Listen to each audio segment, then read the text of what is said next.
एक जनाजा, करोड़ों लोगों की शिरकत और पूरी दुनिया की नजरें तेहरान पर। आयतुल्लाह अली खामेनी की आखिरी रसूमात अब महज मातम नहीं बल्कि ईरान की सियासत, सिफारत और ताकत के इजहार का बड़ा स्टेज बन गया है।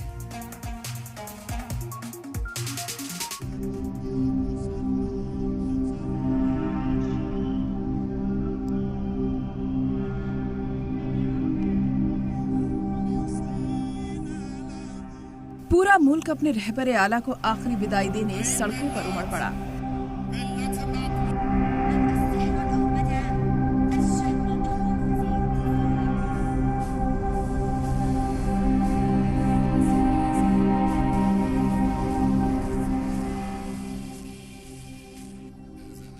तेहरान की जामा मस्जिद के बाहर स्याह लिबास में मलबूस लाखों अफराद जमा हुए।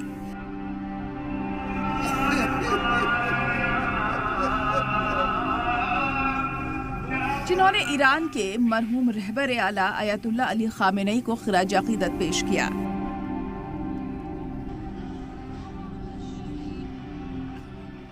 कई लोग आयतुल्लाह अली खामेनी की तस्वीरें थामे हुए नजर आए।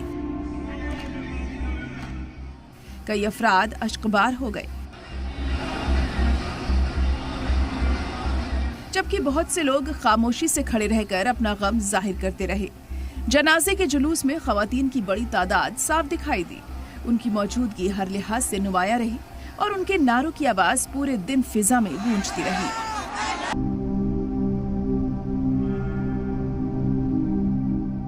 ईरान भर में रहबरे आला को दी जा रही विदाई अब महज एक सरकारी तकरीब नहीं रह गई, बल्कि ये पूरे मुल्क की एक वसी आवामी मुहिम की शक्ल इख्तियार कर चुकी है।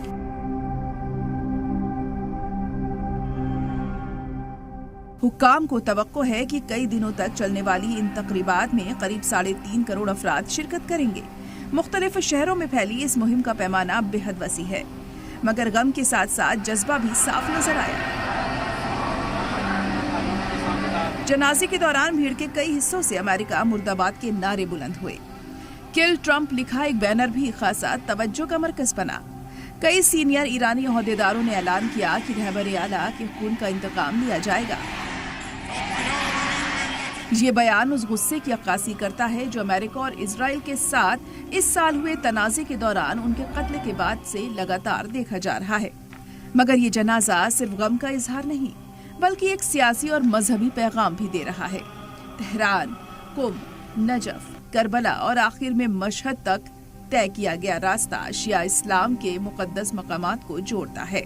ये सफर सियासी इख्तियार को मजहबी शनाख्त से जोड़ते हुए उन उसूलों को मजबूत करता है जिन्होंने 1979 के इंकलाब के बाद इस्लामी जमहूरिया ईरान की बुनियाद रखी। सफारती एतबार से ये भी जनाजा एक अहम स्टेज बन गया है। रूस, चीन, Pakistan, Afghanistan, Oman, Qatar, Armenia और हिंदुस्तान के वजूद तक तकरीबात में शरीक हुए, जबकि अमेरिका, इजराइल, नाटो और यूरोपीय यूनियन की तरफ से कोई सरकारी नुमाइंदा मौजूद नहीं है। हामियों के लिए ये इज्तिमा उस रहनुमा को खिराज अकीदत है जिसने 3 दहाई से ज्यादा अरसे तक ईरान की क़यादत की। वहीं देखने वालों के लिए ये मौका इस बात की झलक भी पेश करता है कि अपनी तारीख के सबसे खतरनाक दौर में से एक के बाद भी ईरान दुनिया के सामने सबसे मजबूत मुल्क बनकर उभर रहा है। ब्यूरो रिपोर्ट, सलाम टीवी।